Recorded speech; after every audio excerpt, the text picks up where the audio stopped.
একেবারে প্রাথমিক ট্রেন, তবুও বলবো যা ট্রেন দেখা যাচ্ছে তাতে কি লক্ষ্মীর ভান্ডারের জায়গায় অন্নপূর্ণা ভান্ডারের ওপরে মহিলারা নির্ভর করবেন? দিল্লিতে শুরু হয়নি, কিন্তু দিল্লিতে 2,500 করে দেওয়ার কথা হয়েছিল, এখনো কেউ পায়নি। দাঁড়ান, সবে 8 মাস সরকারটা এসছে, ভুলি কি সবে 8 মাস। সঙ্গে সঙ্গে তো 8 মাস, কি 8 মাস কম সময় নয়, সঙ্গে সঙ্গে চলে আসার কথা। সঙ্গে সঙ্গে আমরা দেবো বলেছি, জন্মগ্রহণ করেন। 100% দেবো, 100% দেবো। টাইম নিয়ে কাজ করতে ভালোবাসে। আচ্ছা, আর একটা জিনিস অদ্ভুত লাগে, আমাদের খুব খারাপ লাগে যে আজকে রত্না দেবনাথ দাঁড়িয়েছে ঠিকই, বিজেপির হয়ে দাঁড়িয়েছে, কিন্তু এই রত্না দেবনাথ 50 দফা দাবি নিয়ে দিল্লিতে গিয়েছিল, মোদিজি দেখা করেনি। এখানে অমিত শাহজি এসেছিল, অমিত শাহজি দেখা করেনি। কি করে বলে যে তাকে নাকি আবার ইয়ে দেবে, মানে অন্নপূর্ণা ভান্ডার দেবে, তাকে নাকি তার মেয়ের বিচার দেবে, যে মানুষটার সঙ্গে দেখাই করলো না। আজকে আমাদের খুব খারাপ লাগে সেটা ভাবতে। সারা বিশ্ব যেখানে লড়েছে, পশ্চিমবঙ্গের জন্য কম তো লড়াই হচ্ছে না বিজেপির পক্ষ থেকে এখনো, যদিও একদম প্রাথমিক ট্রেন, কিন্তু এরপরে যদি পশ্চিমবঙ্গের ক্ষেত্রেও প্রতিশ্রুতি 8 মাস লাগে, শুরুই না হয়, তখন মানুষকে বিশ্বাসভঙ্গ হবে না তো? পশ্চিমবঙ্গের অবস্থা তৃণমূল কংগ্রেস যেটা করে রেখেছে, কতটা মাটি আমাদের ফেলতে হবে, কতটা গর্ত তৃণমূল কংগ্রেস করেছে, সেই সময়টা আমরা প্রথম থেকে বলেছি আমাদের লাগবে।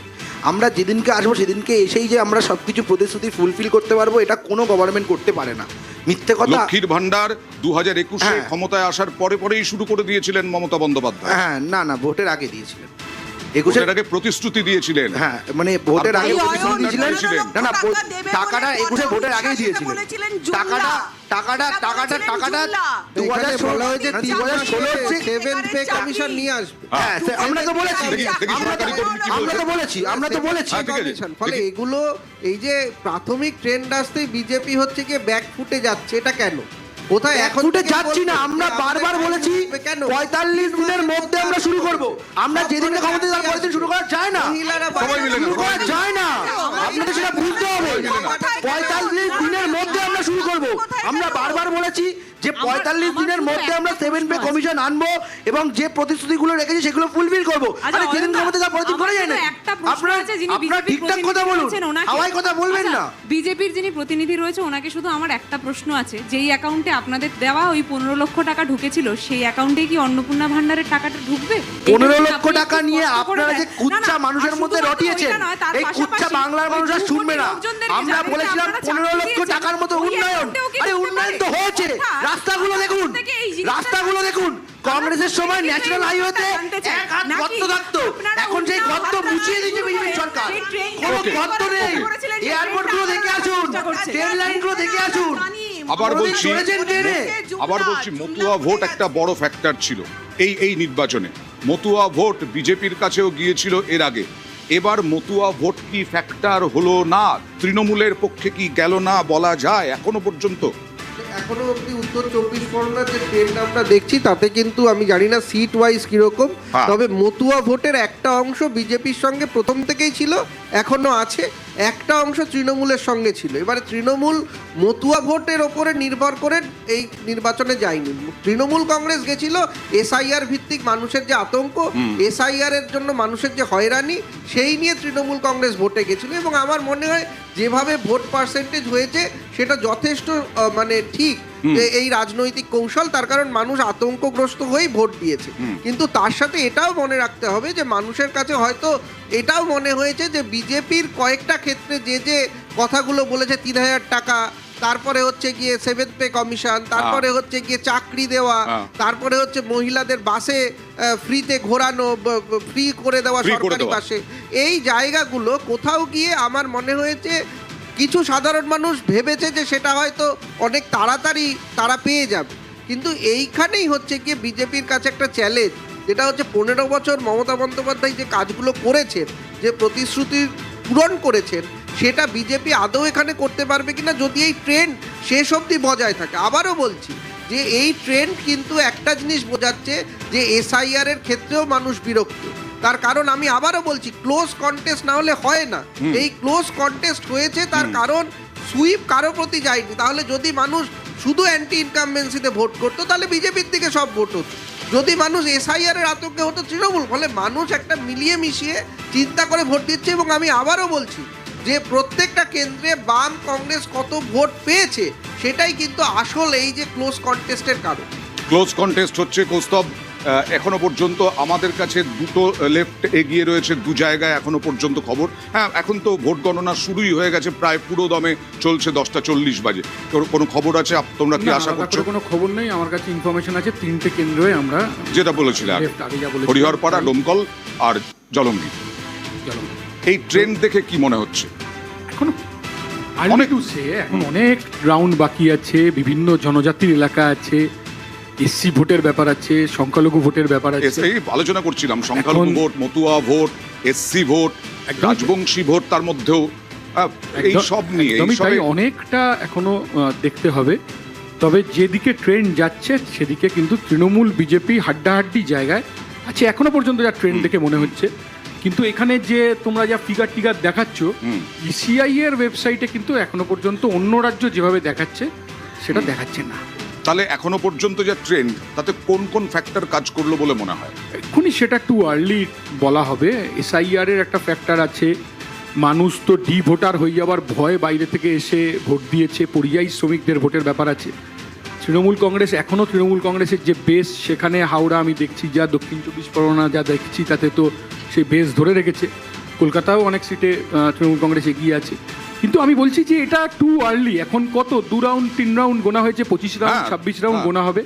আর পোস্টাল ব্যালটের ট্রেনটা আমার মনে হয় ঠিক না, কারণ পোস্টাল ব্যালটের হয়তো 5টা-6টা টেবিলে গোনা হচ্ছে, কিন্তু সেটা একেবারে শেষেই ঘোষণা হবে বলেই আমার ধারণা। কিন্তু ইসিআই ওয়েবসাইটে খুব কম সংখ্যক, অন্য রাজ্যে যেরকম বেশি ওরা সংখ্যক হয়তো দেখাচ্ছে। ধৈর্য ধরে ঠিকঠাক ভাবে ঠিকঠাক যাতে ফলাফলটা পায় তার জন্য করছে। হতে পারে, কিন্তু সেইটা আমি বলছি, এখনো আমি বলছি যে অনেকে আমাদের জিজ্ঞেস করছিলেন শূন্যের গেরো কাটবে কিনা, নিশ্চিতভাবেই কাটবে। এবং অনেক আসনে আমরা আমাদের ভোটের পার্সেন্টেজ অনেকটা সবাই বলছে এখনই রাজদীপদের এত উচ্ছ্বসিত হওয়ার কিছু নেই, কারণ 25-26 রাউন্ড হবে, 19 রাউন্ড হবে, কোনো কোনো জায়গায় 20 রাউন্ড হবে, সবে 1-2 রাউন্ড হয়েছে, তাও হয়নি হয়তো। আমরা বেশি লাফালাফি করছি না।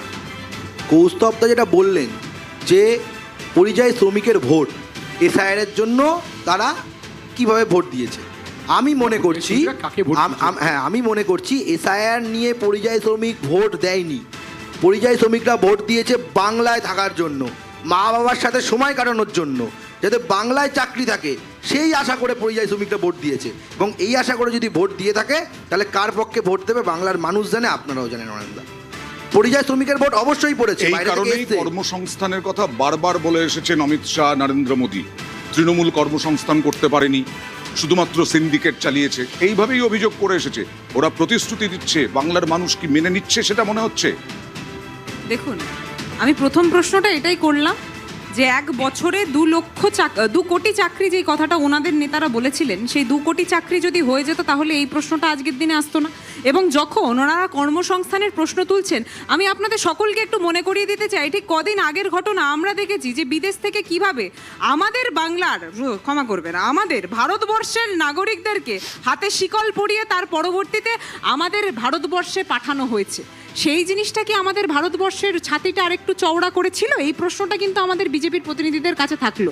শুধুমাত্র তাই কেন, আজকে যখন ওভারঅল আপনারা দেখবেন আনএমপ্লয়মেন্ট রেটটা, সেখানে দাঁড়িয়ে কিন্তু আমাদের ভারতবর্ষ ওভারঅলে কতটা আনএমপ্লয়মেন্ট রেট কত দিদি বলতে পারবেন? তুমি বলো না। 6%। 6%? আজকের দিনে দাঁড়িয়ে জিডিপি কত উঠছে নাকি নামছে একটু বলো। অবশ্যই উঠছে। উঠছে তো? অবশ্যই উঠছে। হ্যাঁ, অবশ্যই উঠছে। স্ট্যাটস একটু দেখো। হ্যাঁ দেখুন, আপনি আনএমপ্লয়মেন্ট নিয়ে এলেন, আমি আনএমপ্লয়মেন্ট 6% অয়ন্দা, 6%। হ্যাঁ, আপনি অন্যান্য দেশের থেকে অনেক কম। ফোনটা খুলুন, স্ট্যাটসটা দেখান। আমরা অনেক কম পিছিয়ে আছি। পুরোটাই এআইতেই চলছে।